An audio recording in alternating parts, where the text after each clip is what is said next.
In this question, you're asked to find the locus of a point equidistant from these 2 points 1, 0 and -1, 0. So you have a point -1, 0 and the point 1, 0.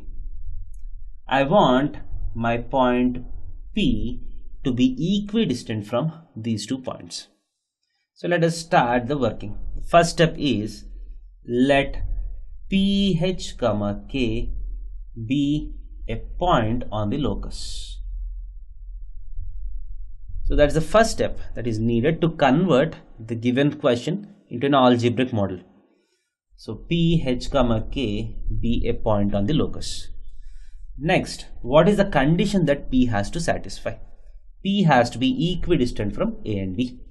So PA has to be equal to PB. So this implies, now once you write the condition in semi-mathematical language, you convert this into an algebraic equation.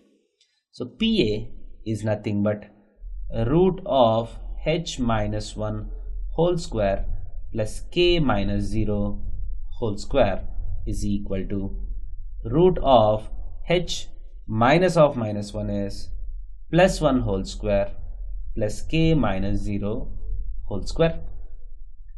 So this implies, let us square it on both sides.